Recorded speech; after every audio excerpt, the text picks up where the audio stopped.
한 걸음 먼저 만나는 뉴스, 한결 더 파헤치는 분석. 여러분께서는 지금 KBS 1라디오 정준희의 최강시사를 듣고 계십니다. 지난 토요일이죠. 사법농단 사건 수사의 큰 전환점이 될지도 모를 법원의 결정이 내려졌습니다. 그동안 재판거래 의혹의 핵심 인물로서 양승태 전 대법원장을 포함한 윗선 수사로 가는 열쇠로 여겨지던 임종헌 전 법원행정처 차장이 결국 구속된 겁니다.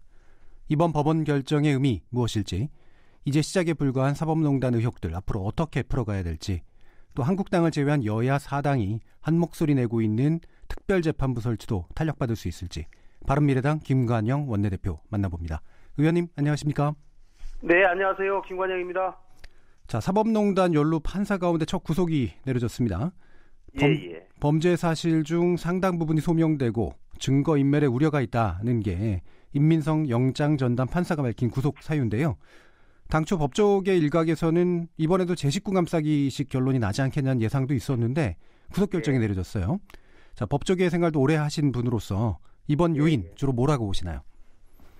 네, 저는 법원의 판단을 존중하겠습니다. 예, 그리고 법원이 어떻든지 이제 구속영장을 발부할 때는 두 가지 원칙이 가장 큰 기준인데요. 예, 증거인멸 가능성과 도주 우려라고 생각합니다. 예, 그리고 범죄의 중대성. 이제 범죄의 중대성은 도주 가능성 내지는 증거인멸을 할 가능성이 높은 하나의 징표로 보고 있는 것이고요. 예, 그렇기 때문에 그런 점 등을 종합했을 때 검찰의 수사와 범죄 소명이 상당히 신뢰할 만하게 이루어졌지 않았나 이렇게 생각을 하고, 그것을 법원도 존중을 인정을 한 것이라고 저는 생각을 합니다. 예. 아마 이제 지금 사법농단의 가장 핵심 인물이 구속이 됐지 않습니까? 그렇죠. 예. 그렇기 때문에 이제 검찰은 이 14일 구속기간 내에 철저한 수사를 통해서 기소 이르기까지 국민적 의혹이 없도록 수사를 좀 제대로 해주기를 부탁합니다. 예. 그동안의 이 직권남용 부분에 대한 이제 법원의 판결이나 이런 게 상당히 좀 느슨하다, 좀 이렇게 자의적으로 이루어진다, 이런 식의 얘기들이 좀 많았는데요. 이번에도 이제 사실은 반대 측에서는 직권남용 부분은 인정하지 않으려고 했었단 말이죠. 근데 이번 결정을 보면, 그러니까 구속 결정을 보면, 그러니까 임 전 차장 측이 해오던 주장이 좀 힘을 잃게 됐다라고 판단되는데 어떻게 보시나요? 이 형법의 직권남용죄로 기소를 했다가 무죄가 나는 경우가 상당히 많습니다. 예. 이게 이제 범죄 구속요건이 공무원이 누군가에게 의무 없는 일을 하게 하거나 권리 행사를 방해했을 때 성립하는데, 이 자기에게 의무가 자기에게 주어진 권한을 훨씬 넘어서 다른 사람에게 권리를 방해했을 때 이제 주로 성립을 하기 때문에 참 입증하기가 만만치가 않습니다. 그렇죠. 그리고 예를 들면 사법농단이다 하면 재판, 소위 가장 핵심이 지금 재판 거래인데요. 재판 관여. 그럼 재판을 관여한 사람도 내가 관여한 바, 내가 부탁은 전화는 받았지만 나는 그 전화는 올 수도 있다고 생각했지만 내 심리에 전혀 영향을 미치지 않았다. 내 판단에는 나는 철저하게 증거와 재판의 근거에서 판단했다, 이렇게 할 가능성이 높거든요. 그래서 상당히 쉽지는 않지만 임 전 처장이 재판 거래와 관련해서 검토 보고서를 굉장히 자세하게 작성을 많이 했습니다. 그리고 아마 이제 윗선에도 그런 보고들을 계속 했었기 때문에 그런 것들은 구체적으로 증거가 될 수도 있다고 생각을 하고요. 그 외에도 직권남용으로 볼 만한 법관 블랙리스트 작성이라든가 또 법원의 공보관실 예산을 전용했다든가 이런 부분도 상당히 그 혐의에 같이 혐의에 도움이 된다고 저는 생각을 합니다. 이건 단순한 질문일 수도 있겠습니다만, 이렇게 그런 이야기가 오고 가는 게 물론 증거 능력은 좀 적겠지만 그 이야기가 오고 가는 것 자체가 심각하게 받아들여질 수 있는 여지는 별로 없나 보죠? 사실은 심각하죠. 결국은 재판부에 전화해가지고 이런 것 좀 잘 살펴봐라. 이렇게 얘기하는 것 자체가 굉장히 큰 관여죠. 그렇죠. 사실은 그 전화를 받는 사람 입장에서는 굉장히 압박감을 느낄 텐데, 이제 본인들 판사들은 이분들도 이제 재판을 많이 해보신 분들이기 때문에 이제 그런 일 없다라고 말씀들을 하시겠죠. 그렇기 때문에 그만큼 입증하기가 쉽지 않은 부분이지만 뭐 통화 내역이라든가 또 저 통화를 한 다음에 이제 그 법원행정처에서 통화한 이후에 또 관리하는 그런 여러 가지 보고서를 만든 것 같습니다. 그렇기 때문에 통화하기 전에 보고서, 통화한 후에 보고서, 나중에 재판 이후에 보고서 이런 것들을 전체적으로 다 종합을 해보면 그런 것들이 상당 부분 입증되지 않는가. 뭐 아직은 제가 직접 보지를 못했지만 추측을 그렇게 합니다. 지금 임 전 차장 측은 사실은 상당히 좀 강한 발언도 했는데 변호사가 한 얘기긴 합니다만 이거는 정치적 고려가 우선된 부당한 구속이다 하면서 검찰 수사에 협조하지 않겠다는 입장을 밝혔다고 하거든요. 이런 입장 어떻게 보시나요? 아마 임 전 처장은 그동안에 사법부에서 이런 일들이 광범위하게 실제로 이루어져 왔었고 본인이 그런 일들을 과거의 관행에 비추어서 할 일을 했는데 왜 나를 구속시키냐라고 하는 그런 측면에서 굉장히 억울하게 생각을 하고 있는 것 같습니다. 그런데 사실은 국민들 시각에서 이 사법부 내부에서 그 사건을 바라보는 시각과 국민들이 바라보는 시각, 또 이 사건으로 인해서 사법부의 신뢰가 얼만큼 떨어져 있는지 이런 것들을 생각해 본다고 하면 법원의 명예회복을 위해서 또 법원의 앞으로의 국민들로부터의 신뢰를 위해서는 임 전 처장이 결단을 하고 있는 그대로 사실을 얘기해야 된다고 저는 생각을 합니다. 제 식구 감싸기를 계속한다고 하면 이것은 대한민국 사법부의 사망에까지도 잘못하면 이를 수도 있다. 저는 그렇게 생각을 하고 절대 꼬리 자르기 해서도 안 되지만 또 할 수도 저는 없다고 생각을 하고 이 부분에 관해서 검찰이 철저하게 수사를 통해 밝혀주기를 기대합니다. 이 말씀처럼 이게 사법부의 신뢰를 회복하는 문제라서 상당히 중요한데 이번 임종원의 구속으로 꼬리 자르게 하는 것 아니냐라고 하는 부분에서는 절대 그럴 수 없다라고 지금 말씀을 해주셨고요. 그렇다면 이제 이게 뭐 수사 여부를 이제 봐야 되긴 합니다만 이제 윗선으로 가는 이제 박범계 전 대법원행정처장이나 고영한 전 대법관, 그다음에 심지어는 이제 양승태 전 대법원장까지 쭉 소환이나 수사가 이루어질 수밖에 없지 않겠습니까? 꼬리 자르기라는 만약에 생각을 법원에서 한다면 그 자체로 법률과 양심에 따른 지금 대응이 아니다. 그리고 정치적 판단으로 그동안 재판을 해왔다는 것을 스스로 인정하는 꼴이라고 저는 생각을 합니다. 그렇기 때문에 이번에야말로 정말 양심에 따라서 수사에도 임하고 또 정말 진실을 밝혀서 사법부의 신뢰를 회복하는 중요한 계기로 삼아야 된다. 이렇게 저는 보는 거죠. 뭐 재판 판결에 뭐 이게 이제 직접 영향이 됐을지 모르겠습니다만 지금 여야 사당이 특별재판부 추진하는 것도 어느 정도 영향을 미쳤으리라 보시나요? 저는 뭐 100% 하나도 미치지 않았다라고 보기는 쉽지 않겠지만 이것이 뭐 크게 저는 영향을 줬다고는 보지 않습니다.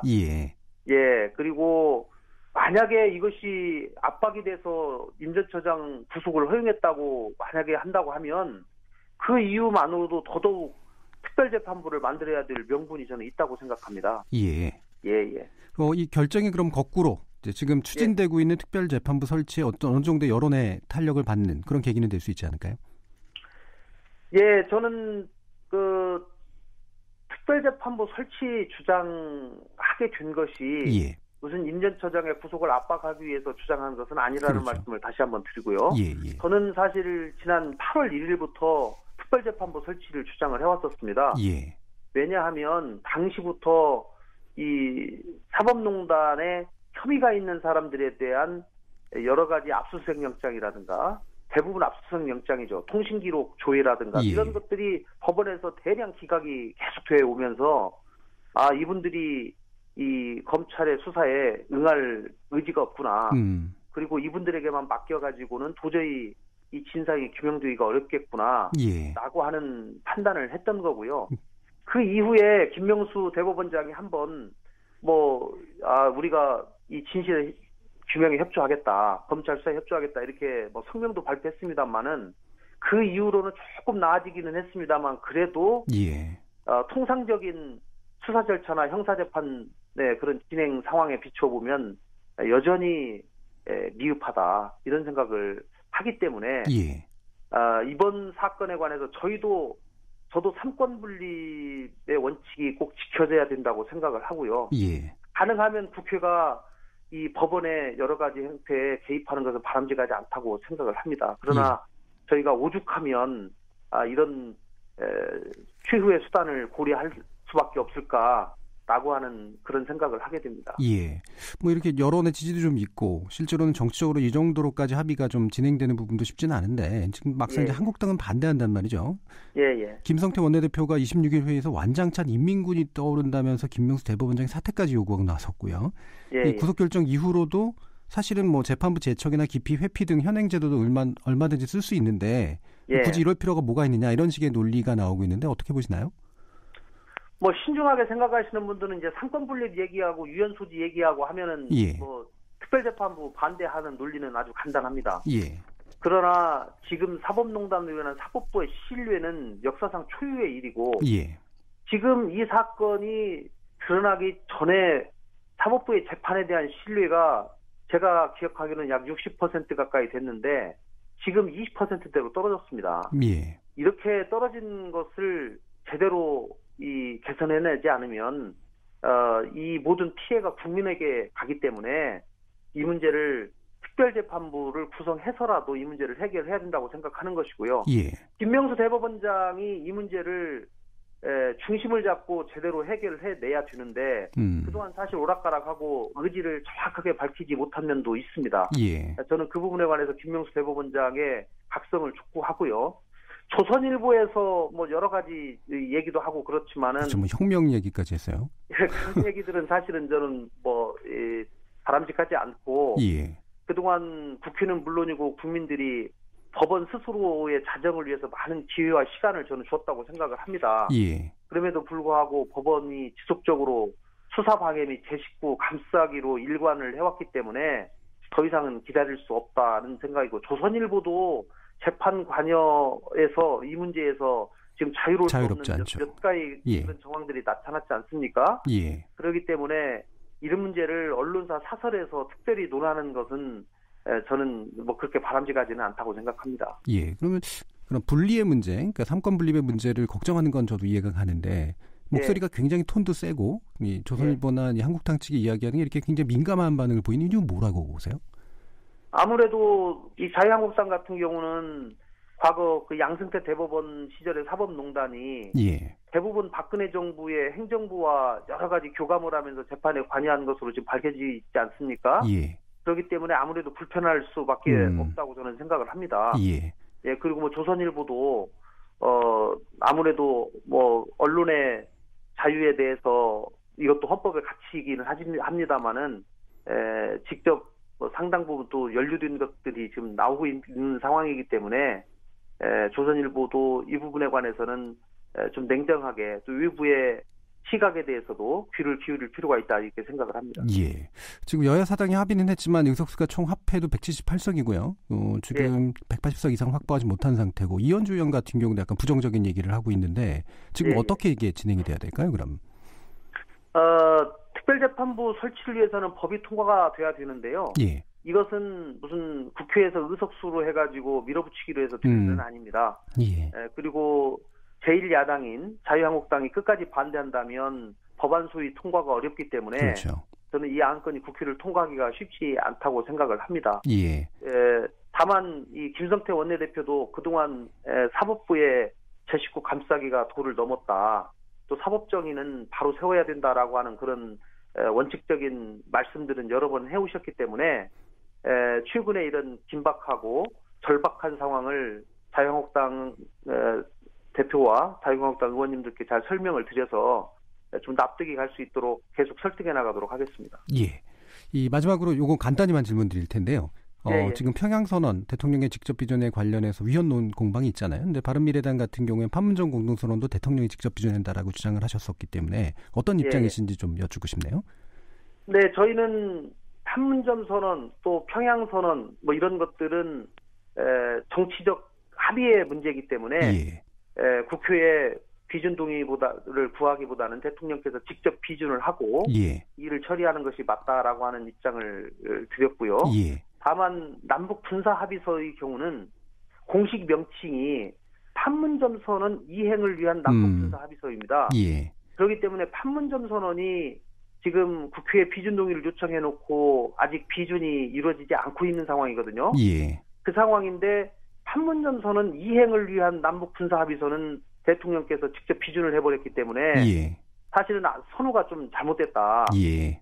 법률이 통과되지도 않았는데 시행령을 의결한 그런 상황이라고 저는 비유를 하자면 예. 그렇게 보여집니다. 예. 그렇기 때문에 위헌 공방을 떠나서 청와대가 좀 더 예. 야당에 대한 설득 노력을 더 하고 판문점 선언 비준 동의를 어차피 요청을 한 마당이기 때문에 비준 동의가 있은 후에 예. 후속 조치를 하는 것이 좀 더 바람직하지 않았나 저는 그렇게 생각합니다. 예, 알겠습니다. 오늘 말씀 감사합니다. 네, 고맙습니다. 바른미래당의 김관영 원내대표였습니다.